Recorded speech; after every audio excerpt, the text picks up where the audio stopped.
गुमला झारखंड। सहायक पुलिसकर्मी के अभिभावक भी अब आंदोलन में कूद पड़े हैं। सहायक पुलिसकर्मी के अभिभावक एवं परिजन गुमला नियंत्रण कक्ष के सामने रोष प्रदर्शन किए। इस दौरान हेमंत सरकार के विरुद्ध जमकर नारेबाजी भी की।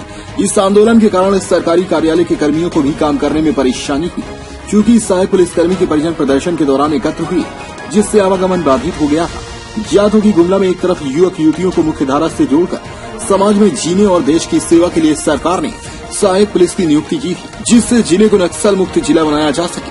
वहीं दूसरी ओर सहायक पुलिस अपनी मांग को लेकर आज 32वां दिन डटे हैं, लेकिन किसी ने सुध नहीं ली है। सहायक पुलिस स्थायी करने को लेकर लगातार धरने पर डटी है। अब सहायक पुलिस के माता पिता ने अपने बच्चों को इंसाफ दिलाने का ब्यौरा उठाया और सरकार से मांग की है और कहा कि धरने पर बैठे बच्चों की मांग को सरकार सुने। बच्चे अपने अधिकार को लेकर धरने पर बैठे बच्चों को राजनीतिक द्वंद में नहीं फंसाने की बात कही है।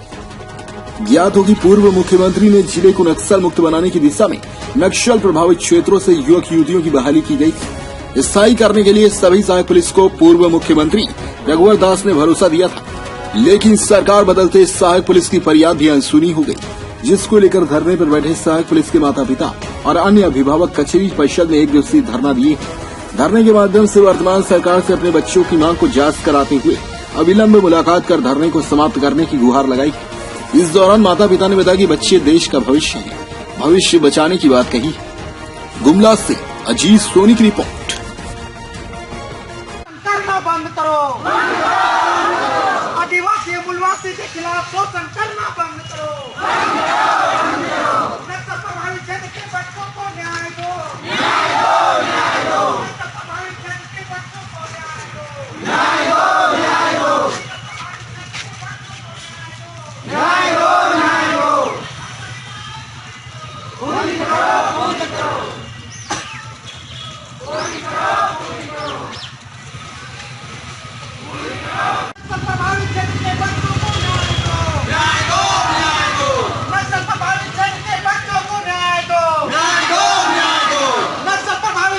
बच्चों को न्याय दो, हमारे बच्चों की मांगे जायज है, हमारी बच्चों की मांगे जायज है। सहायक पुलिस के खिलाफ शोषण करना बंद करो, नक्सल प्रभावित क्षेत्र के बच्चों को न्याय दो। रेगा है तो हम लोग की मांगे हैं कि हम एक सम्मानजनक, हम लोग को जीने खाने के लिए सम्मानजनक वेतन तो आप लोग लागू कीजिए, और हम लोग का भविष्य क्या है आगे उसको हम निर्णय क्लियर कीजिए। आप कहते हैं सरकार के 5 साल के बाद आपका अनुबंध किसी भी परिस्थिति में आगे नहीं बढ़ेगा, तो हम ये भी कहना चाहते हैं कि अगर नहीं बढ़ेगा तो हम इतना जीवन सारा अपना त्याग दे दिए, तो उस त्याग जीवन को उसके बाद हम रास्ता कहाँ जाएंगे? वो रास्ता हम सरकार से क्वेश्चन करना चाहते हैं, हम कहाँ जाएंगे? हमको रास्ता बताए। आपका सोच था कि नक्सल प्रभावित इलाका से नक्सल को इस झारखंड से तमाम नष्ट करने का, तो सहायक पुलिस जब से बहाल हुआ है तब से सहायक जो नक्सल भी कमी हुई है। तो अब क्या चाहते हैं सरकार? हम लोग पुनः अपना घर चले जाएं? अच्छा, घर जाने के भी बाद में हम लोग कुछ पास बचा ही नहीं रहे, कहा नहीं जा सकता है।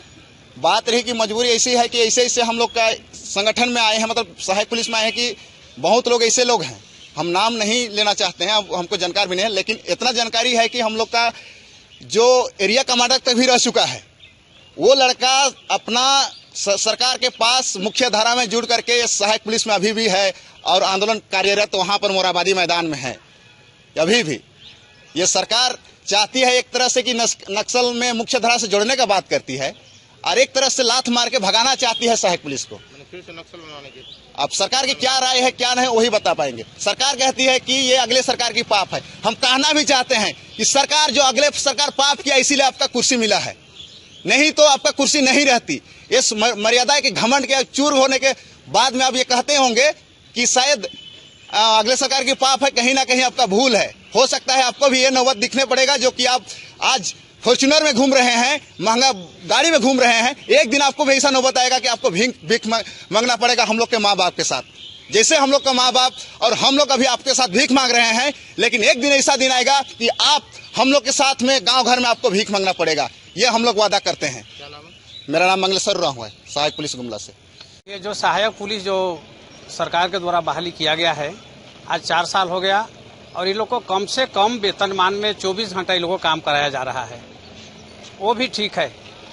लेकिन अपनी मांगों को लेकर ये लोग अभी 1 महीना से रांची मोरहाबादी में धरना पर बैठे हुए हैं। न तो मुख्यमंत्री महोदय इन लोग का सूद ले रहे हैं, ना ही कोई इनका प्रतिनिधि आके उनसे मिल रहे हैं, जिसके चलते हम लोग गार्जियन लोग हमारे गुमला जिला से सभी जगह के जिला से हम जो अभिभावक हैं हम लोग आंदोलन के लिए तैयार हुए हैं। आज 1 महीना हो गया इन लोगों का हड़ताल, और इन लोग का जो मांग है जायज है। क्योंकि इन लोग को जितना वेतन मिलता है, हमको लगता है कि सरकारी कर्मचारी को सबसे कम वेतन सहायक पुलिस को ही मिलता है। तो इन लोग का जो मांग है कि औरों को जो वेतन दिया जाता है पुलिस लोगों को वो दिया जाए, और जब तक इनको मांग नहीं पूरा होता है तब तक हम लोग जो अभिभावक हैं हम लोग आंदोलन में और भी आगे जाएंगे। क्या नाम है आपका? महावीर साहू, नागफेनी।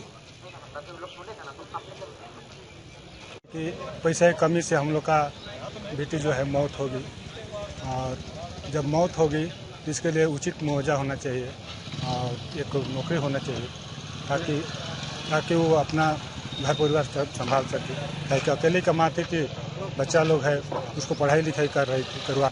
ये मांग तो जायज़ है, पर सरकार गंभीर नहीं ले रही है, और उसमें सरकार गंभीर रहना चाहिए, और बाकी लोग जो है जो बचे हुए हैं उसका आर्थिक स्थिति सुधर जाए। आपका अगला कदम क्या रहेगा? ज़्यादा बोल नहीं सकेंगे सर। क्या नाम है आपका? मेरा अमित कुमार कुली नाम है।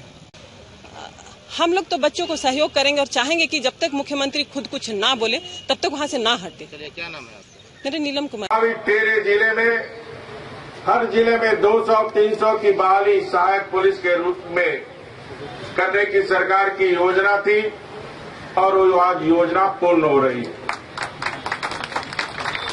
जो सहायक पुलिस हमारी बहाली हुई है, उन सभी नौजवान नवयुवतियों से मेरा अनुरोध होगा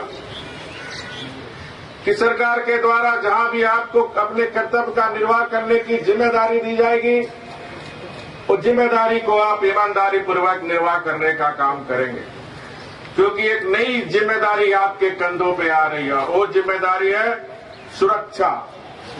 अपने राष्ट्र को हमें सुरक्षित रखना, और 3 वर्ष के बाद जो सहायक पुलिस में अच्छे काम करते जाएंगे उनको पुलिस की नौकरी में हम प्राथमिकता देकर उनको परमानेंट सिपाही का दर्जा भी देंगे।